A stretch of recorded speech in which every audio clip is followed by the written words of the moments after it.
ஓம் சாந்தி. எல்லோரும் சந்தோஷமாக இருக்கிறீங்களா? Bigg Boss 7 title winner VJ அர்ச்சனாவுக்கு மிகப்பெரிய வாழ்த்துக்கள். ஸோ அது ஒரு வரலாறு காணாத வெற்றி அப்படிங்கிறாங்க. ஏன்னா வைல்டு கார்டில் போன யாருமே இது வரைக்கும் டைட்டில் வின் பண்ணதில்லை. அது மட்டும் இல்லை, இப்போ இவங்க அந்த ஃபஸ்ட் பிளேஸ்க்கும் செகண்ட் பிளேஸ்க்கும் இடையில் மிகப்பெரிய வித்தியாசம் வாக்கில் இருக்குது. ஸோ இதனாலே நிறைய பேர் ஏஜென்சி வச்சு, பிஆர்ஓ வச்சு, போட் வச்சு, இப்படியெல்லாம் அவங்களுக்கு பிடிக்காதவர்கள் அவங்களுக்கு எதிராக சொல்லிகிட்டு இருக்கிறாங்க. ஆனால் உண்மை என்னென்னா, ஃபஸ்ட்டு அர்ச்சனா வரும்பொழுது அவங்க ரொம்ப டார்கெட் செய்யப்பட்டாங்க. பிரதீப் போனதுக்கு எதிர்த்து கேட்டதுக்காக அவங்களையும் விசித்ராவும் டார்கெட் பண்ணாங்க. குறிப்பாக அர்ச்சனாவை டார்கெட் பண்ணாங்க. ஏன்னா அர்ச்சனா ஈஸி விக்டிமாக இருந்தாங்க. அந்த ஸ்மால் ஹவுஸில் போடும்போது, ஐயோ இந்த மாதிரிலாம் தனியாக இருக்க என்னால் முடியாது, எனக்கு பயமாக இருக்குது, நான் வீட்டுக்கே போயிடுறேன், இப்படியெல்லாம் அழுதாங்க. ஸோ அவங்க ஈஸி டார்கெட்டுனால அவங்கள ஈஸியாக புள்ளி பண்ணாங்க. அந்த நேரத்தில் அவங்களுக்கு விசித்ரா சப்போர்ட் பண்ணாங்க. கொஞ்ச நாளில் பார்த்திங்கன்னா இவங்களே அதுக்கு தன்னை அடாப்ட் பண்ணிக்கிட்டு இவங்க எதிர்த்து பேச ஆரம்பித்தாங்க அர்ச்சனா. அதை யாருமே எதிர்பார்க்கல. ஸோ அது பயங்கர வைரலாக போச்சு யூடியூப்லெல்லாம் அவங்க எதிர்த்து பேசுனது. ஸோ அப்போத்துலேருந்தே பார்த்திங்கன்னா அர்ச்சனாவுக்கு தான் ஓட்டிங்கில் எப்போயுமே ஃபஸ்ட் ரேங்க் வந்துட்டு இருக்குது. ஸோ அதேமாரி வீக்கெண்டில் கமல் அவர்கள் பேசும்பொழுதெல்லாம் அர்ச்சனா எழுந்திரிச்சு நின்னாலே கிளாப் வேறு லெவலில் இருக்கும். ஸோ அதை பார்த்துட்டு மாயா, பூர்ணிமா முகத்துலலாம் ஷாக் வரும். ஸோ இது ரொம்ப ரொம்ப எக்ஸ்பெக்டட் தான். அப்போவே அர்ச்சனா தான் டைட்டில் அடிக்க போகிறாங்க அப்படிங்கிறது கன்ஃபார்மாகவே தெரிஞ்சிடுச்சின்னு சொல்லலாம். பட் இருந்தாலும் நடுவில் தினேஷுக்கும் நல்ல பேர் வந்தது கேப்டன்ஷிப்பில். ஆனால் அர்ச்சனாவையும் விசித்ராவையும் அந்த விஷயத்தில் கொஞ்சம் ஒரு மாதிரி நடந்துக்கிட்டது அவர் மேலே ஒரு அதிருப்தியும் இருந்தது. ஸோ எல்லோருமே சொல்கிறது என்னென்னா, இது வரைக்கும் பிக் பாஸ் சீசன்லேயே பயங்கர டாக்ஸிக் என்விரான்மெண்ட் இந்த பிக் பாஸ் 7 தான் அப்படின்றாங்க. ஸோ அது உண்மைதான். நிறைய பேர் அதாவது இப்போ சமீபமாக அதை ரிவ்யூ பண்ணுறவர் சொல்லியிருக்கிறார். அதில் பார்ட்டிசிபேட் பண்ண கண்டஸ்டன்ட்ஸ் மட்டும் இல்லை, அதை ரிவ்யூ பண்ண நாம் கூட இப்போ மென்டல் தெரப்பிக்கு போயே ஆகணும், அந்தளவுக்கு பயங்கர டாக்ஸிக்காக இருந்துச்சு. அது நான் ஒரு 2-3 நாள் ரிவ்யூ போட்டேன். அது என்னாலே ஃபீல் பண்ண முடிஞ்சது. அதோடு நான் நிறுத்திட்டேன் பார்க்குறதே கூட. பட் இருந்தாலும் அந்த 2 நாள் பார்த்தது, அந்த டைம் தான் அவங்க அர்ச்சனா வந்த டைம் அது.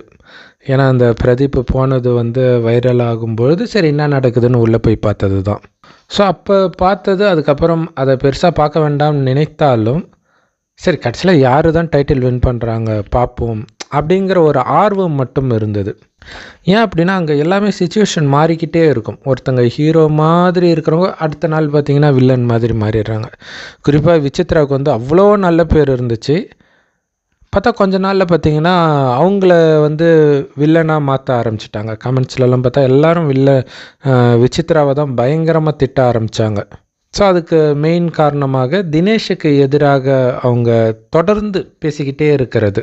ஸோ இந்த விஷயத்தில் என்ன நடந்துச்சு அப்படின்னா, ஆக்சுவலாக அர்ச்சனாவுக்கு அவங்க சப்போர்ட் பண்ணாங்க இல்லையா, ஆனால் 2 பேரும் சேர்ந்து அவங்களுக்கு நடக்கிற அநீதியை ஃபைட் பண்ணாங்க. அதுக்கப்புறம் அந்த ஹவுஸ் மாற்றும் பொழுது அர்ச்சனாவை பிக் ஹவுஸ்லேயும் இவங்கள விசித்ராவை ஸ்மால் ஹவுஸ்லேயும் தினேஷ் பிரித்து போட்டார். அப்போ அவங்க கொஞ்சம் எல்லாரோடையும் மிங்கிள் ஆக ஆரம்பிக்கிறாங்க. ஆனால் அந்த மிங்கிள் ஆனதுலேயும் ஒரு விலகியத்தன்மை இருந்தது. ஸோ யாரோடவும் ரொம்ப ஒட்டாமல் இருந்தாங்க. ஸோ அந்த நேரத்தில் தான் தினேஷுக்கும் விசித்ராவுக்கும் ரொம்ப ஃபைட் வர ஆரம்பிக்குது. ஆனால் அதில் இவங்க விசித்ரா பக்கமோ தினேஷ் பக்கமோ நிற்கலை. ஒரு தடவை ரொம்ப ஏதோ விசித்ராவை மோசமாக பேசும்போது, என்ன ப்ரோ இது அப்படின்னு ஒரு வார்த்தை சொல்லிட்டு அப்படியே நிறுத்திக்கிட்டாங்க. அதேமாதிரி ஏன் எனக்கு நீ சப்போர்ட் பண்ணலை அப்படின்னு விசித்ரா கேட்கும்போது, இதெல்லாம் ஒரு மேட்ரே இல்லை மேடம் அப்படின்னு சொல்லிட்டாங்க. அதே நேரத்தில் விசித்ரா ஆக்சுவலாக அந்த மாயா கேங் தான் இவங்களை டார்கெட் பண்ணது. அந்த மாயாவோடு இவங்க க்ளோஸ் ஆக ஆரம்பித்தாங்க விசித்ரா. ஸோ அப்போ இவங்க அர்ச்சனா வந்து யாரோடும் பெருசாக க்ளோஸும் ஆகலை, பெருசாக எதிர்க்கவும் இல்லை. ஆக்சுவலாக நிறைய பேர் வந்து அது பிளான் பண்ணி அர்ச்சனாவுக்கு எதிராக பேசுனாங்களா, இல்லை நிஜமாகவே அப்படி நடந்துச்சான்னு தெரில. அவங்க எந்த வேலையுமே செய்ய மாட்டுறாங்க, இதுக்கு ஹெல்ப் பண்ணுங்கள் அதுக்கு ஹெல்ப் பண்ணுங்கன்னு சின்ன சின்ன விஷயத்துக்கெலாம் கூட நம்மக்கிட்ட ஹெல்ப் கேட்டுட்ருக்குறாங்கன்னு நிறைய பேர் வந்து அவங்கள வந்து புறம் பேச ஆரம்பித்தாங்க. ஸோ அதை வியூவர்ஸாக பார்க்குற நமக்கு, ஏன்னா பாத்ரூம் க்ளீன் பண்ணாங்களா இல்லையான்றதை காட்ட மாட்டாங்க இல்லையா. ஸோ ஒரு வேளை அவங்க பொய்யே சொல்லியிருந்தாலும் தெரிஞ்சிருக்காது, அல்லது உண்மையாக கூட இருந்திருக்கலாம். ஸோ அப்போ அர்ச்சனா மேலே வந்து ஒரு நெகட்டிவான இமேஜ் வர ஆரம்பிச்சிது. இன்னொரு விஷயம் என்னென்னா, ஜென்ரலாக இந்த மாதிரி டைட்டில் வின் பண்ணுறவங்களாம் எப்படி இருப்பாங்கன்னா, ரொம்ப என்கேஜாக வச்சுருப்பாங்க. அந்த நம்பர் 1 போகணும் அப்படின்னு ஒரு பிளான் பண்ணி ஆடுவாங்க. இந்த ரெண்டுமே அர்ச்சனா பண்ணலை. அப்போ எப்படி நம்பர் 1 ஆனாங்க அப்படின்னா, பெரும்பாலும் அர்ச்சனா வந்து அப்படியே தனியாகவே இருக்கிறது, இப்படி தான் இருக்கிறாங்க. ஆனாலும் அந்த ஃபஸ்ட்டு புள்ளி பண்ணும்போது அவங்க எதிர்த்தது, அப்போ வந்து அவங்கள அறியாமல் அர்ச்சனாவுக்கு எதிராக சில விஷயங்கள் வர ஆரம்பிக்குது. ஒரு சிலர் ஏதோ ஒன்று கேட்டு அது அர்ச்சனாவை ட்ரிகர் பண்ணும்பொழுது, அர்ச்சனாவுக்கு ஒரு மிகப்பெரிய ப்ளஸ் பாயிண்ட் என்னென்னா, அவங்க பாயிண்ட்டாக பேசுவாங்க. அது பயங்கரமாக இருக்கும். சும்மா வார்த்தையை விட மாட்டாங்க. அது கமல் அவர்கள்கிட்ட பேசும்போதும் சரி, தனியாக ஃபைட்லேயும் சரி. ஸோ அப்போ என்னென்னா, இவங்க எல்லோரும் சேர்ந்து அர்ச்சனா மேலே ஒரு நெகட்டிவான இமேஜை உருவாக்குறத ஒரு ஃபைட்டு வந்தோடனே அதை அர்ச்சனா தகர்த்துடுவாங்க. ஏன்னா அவங்க யார் கூட ஃபைட் போடுறாங்களோ அவங்கள வந்து பொதுவாகவே மக்களுக்கு வந்து பிடிக்காதவங்களாக இருப்பாங்க, அல்லது அந்த குறிப்பிட்ட சம்பவத்தில் அவங்க பக்கம் நியாயம் இல்லைன்னு நினைப்பாங்க. ஸோ அப்போ மக்களுடைய மனசாட்சியாக இருந்து அவங்க சண்டை போடுற மாதிரி இருக்கும். அதுலேயும் கடைசி நேரத்துலலாம் பார்த்திங்கன்னா, அந்த காசு எடுத்துகிட்டு போகிற மாதிரி ஒரு இது வைப்பாங்க இல்லையா, அது வந்து ஒரு 16 லட்சம் வைக்கும் பொழுது பார்த்தா பூர்ணிமா எடுத்துகிட்டு போகிறாங்க.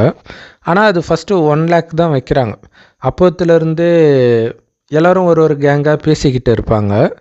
ஆனால் அர்ச்சனா மட்டும் என்ன பண்ணுவாங்க அப்படின்னா, அந்த பணம் சுற்றிக்கிட்டே இருக்கும், அது கூடவே இவங்களும் சுற்றுவாங்க. ப்ரோ இப்போ பார்த்தோன்னா அது நின்றுக்கிட்டு இருக்கிற மாதிரியே இருக்குது அப்படின்ட்டு எப்போ பார்த்தாலுமே அதே தான் பண்ணிகிட்ருப்பாங்க. அது எப்படின்னா, தன்னை அவங்க பிஸியாக வச்சுக்கிறாங்க, அதே நேரத்தில் மற்றவங்க கிட்டேருந்து விலகியும் வச்சுக்கிறாங்க. ஸோ அதில் ஒரு டைம் பார்த்திங்கன்னா, இது முடிஞ்சதுக்கப்புறம் இதுக்கு முன்னாடி இருந்த பிக் பாஸ் மாதிரி இல்லாமல் நம்ம ஒரு ட்ரிப் போகணும் அப்படின்னு ஒவ்வொருத்தராக பேசுகிறாங்க. அப்போ ஒவ்வொருத்தரும் நம்ம இவங்களை அழைச்சிட்டு போகலாம், அவங்க அழைச்சிட்டு போகலாம், ஜென்ஸ் எல்லாம் அவங்க தனியாக ஒன்று போய்க்கலான்றாங்க, லேடிஸ்லாம் ஒரு மாதிரி பேசுகிறாங்க. ஆனால் யாருமே வந்து அர்ச்சனாவை சொல்லவே இல்லை, அர்ச்சனாவை அழைச்சிட்டு போகிறேன்ட்டு. அப்போ அர்ச்சனா வந்து, சரி போங்க, யாருமே என்னை அழைச்சிட்டு போக மாட்டிங்களா, சரி நான் தனியாக வீட்டிலே இருந்துக்கிறேன் அப்படின்ட்டு அவங்க போயிடுறாங்க. இப்போ காரணம் என்னென்னா, அர்ச்சனா கிட்ட வந்து ஒவ்வொருத்தரும் ஒவ்வொரு டைம் வந்து ஏதோ ஒரு மோதல் வந்துடுது. ஸோ அந்த நேரம் இவங்க பயங்கரமாக பாயிண்ட்டாக அடிக்கிறது வந்து அவங்களுக்கு ஹர்ட் ஆகுது. அதனால் அவங்க விலகி இருக்கிறாங்க. அதே நேரத்தில் அவங்க உண்மையிலே அர்ச்சனாவை வெறுக்கிறாங்களா அப்படின்னா வெறுக்கிறதும் கிடையாது. அவங்கக்கிட்ட நெருங்கவும் பயமாக இருக்குது. அதே நேரத்தில் அவங்க பக்கம் நியாயம் இருக்குது அப்படிங்கிறதும் தெரியுது. ஸோ இந்த விஷயம் வந்து ஒவ்வொரு தடவையும் வீக்கெண்டில் பேசும்போது பார்த்திங்கன்னா, விஷ்ணு, மணி, ரவீனா கூட பார்த்திங்கன்னா அர்ச்சனாவை சப்போர்ட் பண்ணுவாங்க. அது வரைக்கும் அவங்க வந்து அர்ச்சனாவை பற்றி தப்பாக மற்றவங்க கிட்டலாம் கூட பேசியிருப்பாங்க. ஆனால் வீக்கெண்ட் வரும்போது பார்த்திங்கன்னா அர்ச்சனாவை சப்போர்ட் பண்ணுவாங்க. ஸோ அதிலும் குறிப்பாக ஒரு டைம் பார்த்திங்கன்னா, அந்த விசித்ரா வந்து அர்ச்சனாவை பற்றி தப்பாகவே பேசலாம் ஆரம்பிக்கிறாங்க மாயா கிட்ட. அப்போ ஒரு டைம் வந்து நிக்சனுக்கும் அர்ச்சனாவுக்கும் ஏதோ ஒரு ஃபைட்டு வருது. இவங்க வந்து சாப்பிட்டுக்கிட்டே இருக்கிறாங்க, அக்கான்னு சொல்லி ஆரம்பிக்கிறாரு நிக்சன். அது கொஞ்சம் கொஞ்சமாக போய் வாடி போடிக்கு போயிடுச்சு, சொருவிடுவான் அப்படி இப்படின்லாம் பேச ஆரம்பிக்கிறார். மரியாதை பேசு, அதெல்லாம் உனக்கெல்லாம் மரியாதை கொடுக்க முடியாது, மூடி அப்படி இப்படின்னு சொல்லிவிட்டு அவர், நான் போக மாட்டேன், என்னை போக சொல்ல, நீ யார், நான் இங்கே தான் இருப்பேன் அப்படின்ட்டு உட்கார்றாரு. அந்த டைம் வந்து விசித்ரா வந்து நிக்சனுக்கு சப்போர்ட் பண்ணணுன்றதுக்காக அர்ச்சனா வாயமுடு அப்படின்னு சொல்லிக்கிட்டே இருக்கிறாங்க. ஸோ அப்போ டக்குன்னு வந்து விஷ்ணு வந்து நிக்சனை கேள்வி கேட்குறாரு. ஒவ்வொருத்தருக்கும் பர்சனல் லைஃப் இருக்குது, நீ என்ன இப்படி பேசிகிட்டு இருக்கிறன்னும் போது இது விசித்ராவுக்கு ஷாக்காக இருக்குது.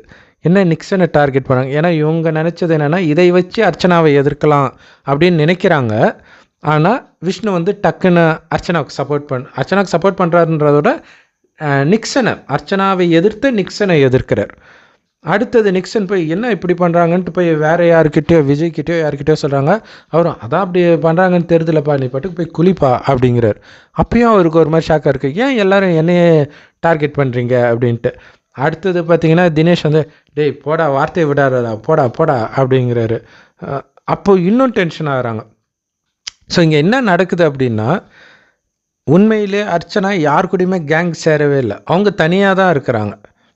ஆனால் அர்ச்சனாவை மற்றவர்கள் நோன்றதை எல்லோரும் பார்க்குறாங்கல்ல, பார்க்கும்போது தானாகவே ஆடியன்ஸுக்கு மட்டும் இல்லை, அங்கே ஹவுஸ்மேட்ஸுக்கே அர்ச்சனா மேலே சாஃப்ட் கார்னர் உருவாகுது. ஸோ அதுக்கு முன்னாடி நிக்சன் கூட க்ளோஸாக இருந்தவங்களே அந்த டைம் வந்து எல்லோரும் நிக்சனுக்கு எதிராக பேச ஆரம்பிக்கிறாங்க. ஆனால் அர்ச்சனாவுடைய விசேஷம் என்னென்னா, இந்த மாதிரி ஃபைட்டு போட்டாலும் அடுத்த நாள் அவங்க வந்து பேசுனாங்கன்னா இவங்க அவங்கக்கிட்ட நல்லாவே பேசுகிறாங்க. ஸோ நிக்சன்கிட்டே அந்த மாதிரி பேசியிருப்பாங்க. ஆரம்பத்தில் டார்கெட் பண்ணும்போது போடி அது இதெல்லாம் பேசிட்டு போயிருப்பாங்க. அடுத்த நாள் வரும்போது பொறுமையாக வெளியில் உன்னை பற்றி இப்படி பேசுகிறாங்க, நீ பார்த்து நடந்துக்கோ அப்படின்ட்டு பொறுமையாக பேசுவாங்க. ஸோ ஜென்ரலாக வந்து எப்போவுமே டைட்டில் வின் பண்ணும்போது அவங்களுக்குன்னு ஒரு கோஷ்டி இருந்துட்டு ஹாய்னு என்கரேஜ் பண்ணுவாங்க. பட் அர்ச்சனா டைட்டில் வின் பண்ணும்போது பார்த்திங்கன்னா எல்லார் முகத்துலையும் ஒரு பேயடைஞ்ச மாதிரி ஒரு ஃபீல் தான் இருக்குது. மேபி மனசுக்குள்ளே சிலர் சந்தோஷப்பட்டிருக்கலாம், பட்டு ஸ்ட்ரைட்டாக ஆரவாரம் பண்ணுற மாதிரி யாருமே இல்லை. அதுக்கு காரணம் அர்ச்சனா யாரோடும் கேங்கும் சேரலை. அதே நேரத்தில் யார் வந்தாலும் அவங்களுக்கு எதிராக நடக்கிறாங்க, அது நியாயம் இல்லை அப்படின்னு தோணுச்சுன்னா உடனடியாக அவங்க கேட்குறாங்க. ஸோ இதனால் அவங்க பகையை கூட சம்பாதிச்சிருக்கிறாங்க. உதாரணத்துக்கு மணி ரவீனா வந்து எந்த நேரமும் க்ளோஸாக இருக்கிறாங்க, அது வந்து அவங்கள கிராஸ் பண்ணி போக முடியல, ஏதோ அவங்க ப்ரைவசி இடத்துல நம்ம இருக்கிற மாதிரி ஒரு ஃபீல் ஆகுது, இதை நான் வந்து ரவீனாக்கிட்டே சொல்லிட்டேன் அப்படின்னு சொல்லி அதை வந்து ரொம்ப நேரம் புலம்பிகிட்டே இருந்தாங்க. ஸோ இது வந்து அவங்களுக்கு நேச்சுரலாகவே வந்து இவங்கள பிடிக்காமல் போயிடும் இல்லையா, அர்ச்சனாவை பிடிக்காமல் போயிடும். ஸோ அதேமாதிரி அர்ச்சனாவை பிரெயின் வாஷ் பண்ணுறதும் ரொம்ப ரொம்ப ரொம்ப ரொம்ப கஷ்டம்.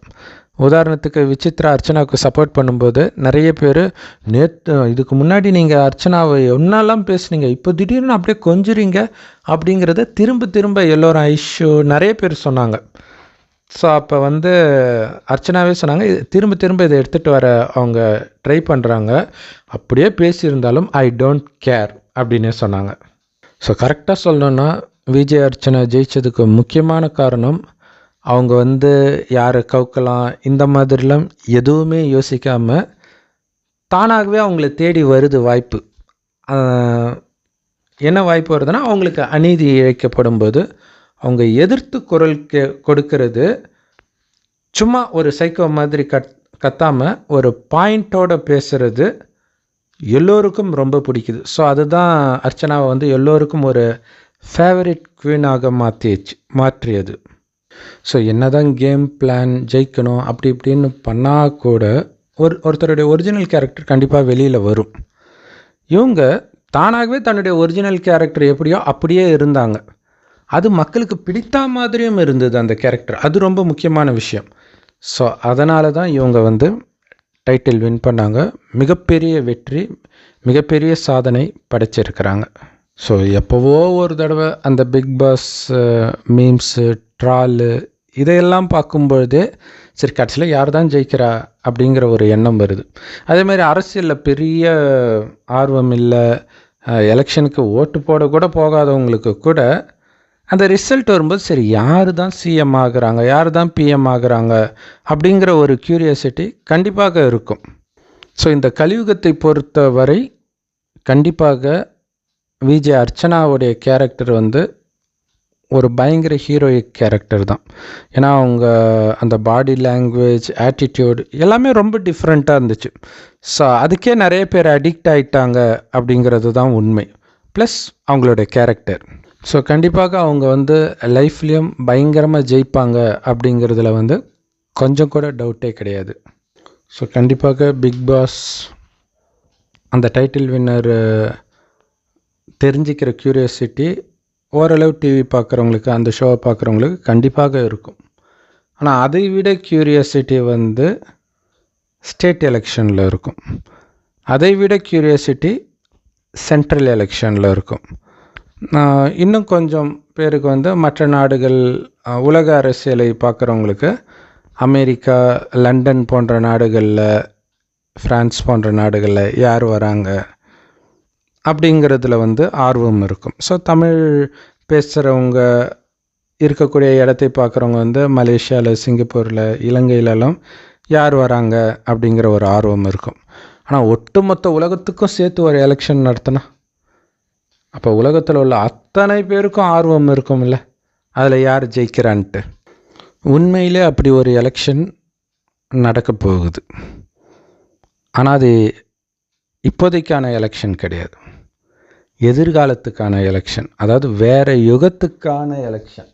இப்போ நடக்கிறது கலியுகம். நான் ஏற்கனவே சொன்னேன், கலியுகத்துக்கு கண்டிப்பாக அர்ச்சனா கேரக்டர் வந்து ஒரு குவீன் கேரக்டர் தான் அல்லது கிங் கேரக்டர் தான். ஆனால் கலியுகம் முடிந்து வரப்போகிற யுகம் சத்யுகம். அங்கே எல்லோருமே நல்லவர்களாக இருப்பாங்க. எந்த அளவுக்கு நல்லவர்களாக இருப்பாங்கன்னா, அங்கே இருக்கிற யாருக்கும் காமம்னா என்னென்னே தெரியாது, கோபம்னா என்னென்னே தெரியாது, பற்று பேராசை அகங்காரம்னா என்னென்னே தெரியாது. குழந்தைகளை விட பல கோடி மடங்கு பரிசுத்தமாக இருப்பாங்க.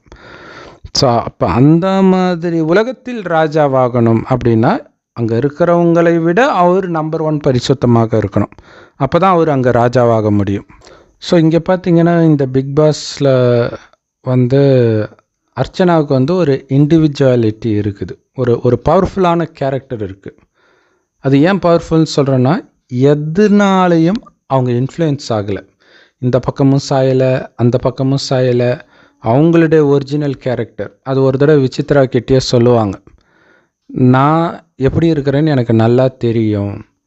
மற்றவர்களை அதாவது என்னுடைய அப்பா வந்து நான் அழும்போது ப்ரெஷர் மாத்திரை சாப்பிட்டார் அப்படின்னா அப்படி தானே இங்கே இருக்கிற ஒவ்வொருத்தருடைய ஃபேமிலி மெம்பர்ஸும் இருப்பாங்க அப்படின்னு சொல்லிட்டு போவாங்க.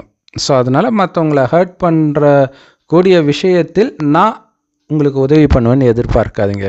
இது வந்து செம பவர்ஃபுல் கேரக்டர் இல்லையா? நமக்கு ஒருத்தர் உதவி பண்ண ஒரே காரணத்துக்காக அவங்க தப்பு செய்தாலும் அவங்க பக்கம் சப்போர்ட் நிற்கிறது வந்து சர்வசாதாரணமாக எல்லா இடத்துலையும் நடக்கிறது. ஆனால் அதை அவங்க பண்ணலை. ஸோ ஒரு தடவை விசித்ரா அவர்கள் வந்து அட்வைஸே பண்ணுறாங்க, நீங்கள் சஸ்டெயின் ஆகுனா ஏதாவது பிரச்சனை பண்ணணும். அதுக்கு அவங்க சொல்கிறாங்க, ஏதாவது பிரச்சனை வந்தால் தானே மேடம் பண்ண முடியும், எதுவுமே அப்படி ஜென்வினாக எந்த பிரச்சனையும் எனக்கு வரலையே அப்படின்றாங்க. ஸோ அப்போ பிரச்சனையை உருவாக்கவும் இல்லை, பிரச்சனையை தேடி போகவும் இல்லை. ஆனால் அது அவங்கள தேடி வரும்பொழுது மட்டும் அவங்க பஸ்ட் அவுட் ஆகுறாங்க, அதுவும் நியாயமான முறையில். ஸோ அந்த கேரக்டர் கலியுகத்தில் க்யூன் ஆக்கும். ஆனால் சத்யுகத்தில் நீங்கள் கிங் ஆகணும், குவீன் ஆகணும் அப்படின்னா விஜய் அர்ச்சனா மாதிரியே நீங்கள் எதுக்கும் இன்ஃப்ளூயன்ஸ் ஆகாமல் இருக்கணும். ஆனால் இங்கே வந்து பர்ஸ்ட் அவுட் ஆகுறாங்க இல்லையா, அது பண்ணக்கூடாது. ஏன்னா அங்கே அது அமைதியான உலகம். அப்போ யோசிச்சு பாருங்க, இங்கே வந்து அர்ச்சனாவுக்கு நடந்த அத்தனை விதமான புல்லிங்கும் நடக்கும், அத்தனை விதமான ட்ரிகரும் நடக்கும்.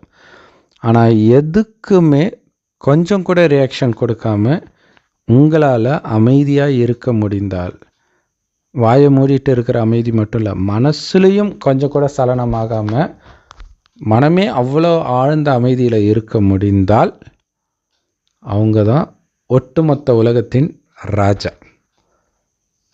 அப்போ வந்து உலகமே சொர்க்கம் ஆகிடும். அந்த சொர்க்கத்தின் முதல் மகாராஜா ஸ்ரீநாராயணன். ஸோ அந்த ஸ்ரீநாராயணன் ஆகிறதுக்கான எலெக்ஷன் இப்போ நடந்துட்டு இருக்குது. இப்போ அதற்கான பிக் பாஸில் நிறைய போட்டியெல்லாம் வைப்பாங்க, ஒருத்தருக்கு ஒருத்தர் பிரச்சனை வர மாதிரி சூழ்நிலை, இது எல்லாமே இப்போ நடந்துட்டு இருக்குது. ஆனால் ஒரே ஒரு வித்தியாசம், பிக் பாஸ் ஹவுஸுக்குள்ளே வந்து உங்கள் மனதை ஸ்ட்ராங் ஆக்கக்கூடிய எதையும் நீங்கள் எடுத்துகிட்டு போகக்கூடாது.